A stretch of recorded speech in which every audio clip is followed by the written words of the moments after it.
System കാണിച്ചു തരാം. വണ്ടി കൊണ്ട് നമ്മളിത് വാൽവുകൾ 3 വയ്ക്കുക. ഇത് വലുത്. ഈ വാൽവിൻ്റെ പേര് എമർജൻസി ഷട്ട് ഓഫ് വാൽവ് എന്നാണ്.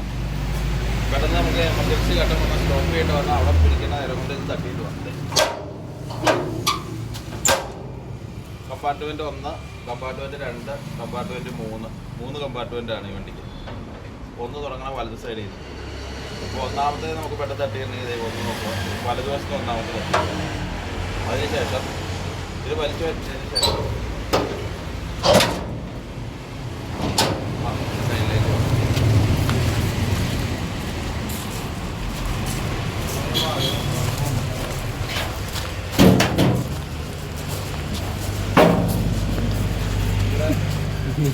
പൈപ്പ് ക്ലിപ്പ് ചെയ്യുക.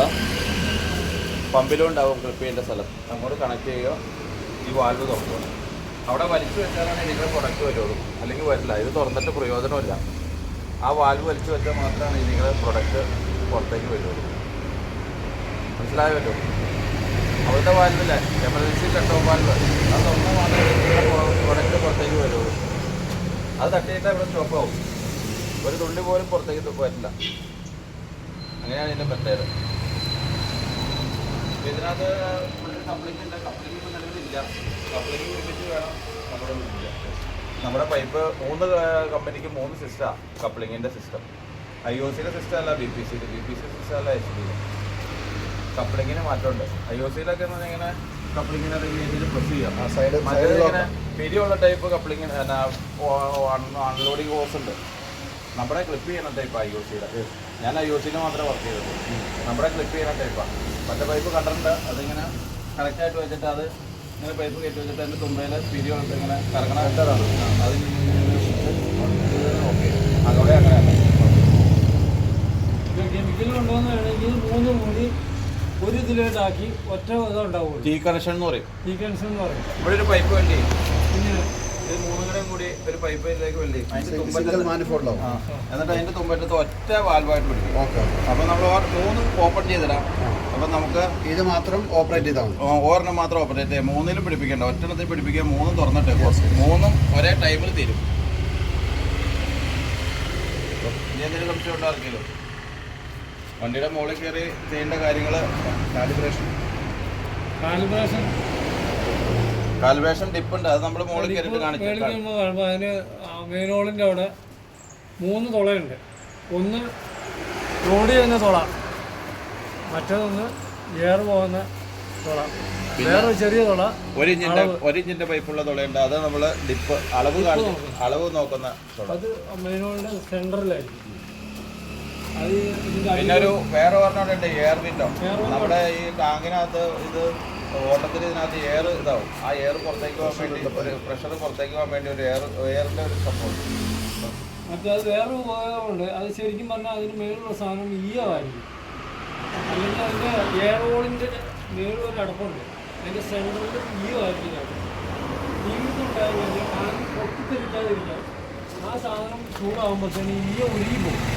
അപ്പം അതിൻ്റെ ആ മർദ്ദം മേലോട്ട് പോകും. മേലോട്ടാകും പോകും. അപ്പം ടാങ്ക് പൊട്ടിത്തെറിച്ച് വലിയ അപകടം.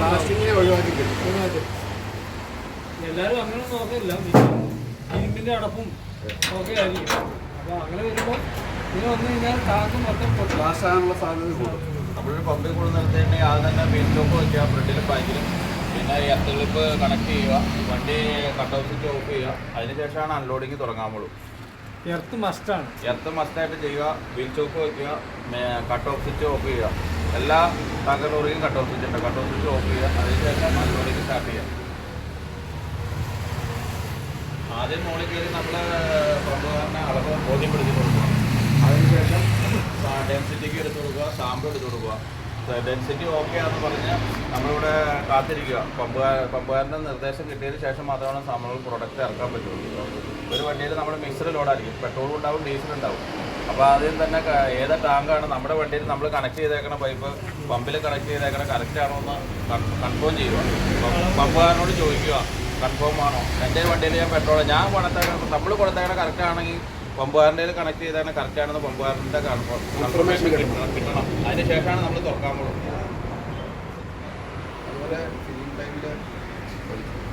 ഫില്ലിംഗ് ടൈമിൽ മറ്റേ എമർജൻസി ഷട്ട് ഓഫ് വാൽവ് വലിച്ചു വെച്ചാണ് ലോഡ് ചെയ്യണേ. വാട്ടർ എഴുതിയിട്ടില്ല. ഇതിനകത്ത് നമ്മുടെ പൈപ്പില്ലേ, അതല്ല അതിലില്ല. നമ്മുടെ ഈ ഇതിനകത്ത് ഈ പൈപ്പില്ലേ, ഈ സാധനം ഇറങ്ങി വരുന്ന പൈപ്പ്, അത് ഫുള്ളോടുകൂടിയാണ് ഇതിന്റെ 4000 ലിറ്ററിന്റെ അളവ്. ഫുൾ കപ്പാസിറ്റി വരുന്നത്. ആ പൈപ്പ് ഫുള്ളായിരിക്കണം. പൈപ്പ് ലൈൻ ഫുള്ളാണെങ്കിൽ തന്നെ ഫുള്ളായാലാണ് നമ്മുടെ ഈ ഇത് ടാങ്കിന് 4000 ലിറ്റർ അളവ് കപ്പാസിറ്റി വരും. അപ്പോൾ അത് വലിച്ചു വെച്ച് വേണം ലോഡ് ചെയ്യാൻ. എമർജൻസി ഷട്ട് ഓഫ് വരുമ്പോൾ വലിച്ചു വെച്ചിട്ടാണ് ലോഡ് ചെയ്യുന്നത്. പിന്നെ എല്ലാവരുടെയും എഴുതിയിട്ടുണ്ട് ഈ പൈപ്പ് ലൈൻ ചെയ്യുമ്പോൾ മേളിലുള്ള ഏതെങ്കിലും ഒരു തുറന്നിരിക്കണം, ഇല്ലെങ്കിൽ ടാങ്ക് എല്ലാം തുറന്നു വെക്കണമെന്നാണ്. എല്ലാം തുറന്നു അടപ്പ് തുറന്നു വെക്കണം. എല്ലാ അടപ്പും തുറന്നു വെക്കണമെന്നാണ് നിയമം. പക്ഷെ എല്ലാ അടപ്പും തുറന്നില്ലെങ്കിലും ഏതെങ്കിലും ഒരെണ്ണമെങ്കിലും എല്ലാ കമ്പാർട്ട്മെന്റിലും ഓരോന്ന് തുറന്നിരിക്കണം. വലുത് തുറന്നു വെക്കണം. മെയിനായിട്ട് മെയിൻ ഹോളിന്റെ അടപ്പ് തുറന്നു വെച്ചാണ് ലോഡ് ഇറക്കാവുള്ളൂ, അല്ലെങ്കിൽ ടാങ്ക് ചുളുങ്ങിപ്പോകും. എയർ മുകളിൽ നിന്ന് സാധനം ഇതിൽ ഇറങ്ങുമ്പോൾ മുകളിൽ നിന്ന് എയർ വലിക്കും, വാക്വം പിടിക്കും. അപ്പോൾ നമ്മൾ മുകളിൽ ഓപ്പൺ ആക്കിയിട്ടില്ലെങ്കിൽ ടാങ്ക് വലിഞ്ഞു പോകും. അതൊക്കെ പ്രത്യേകം നമ്മൾ ഇവിടെ ഇറങ്ങുമ്പോൾ മുകളിൽ തുറക്കാണ്ടിരുന്ന ടാങ്ക്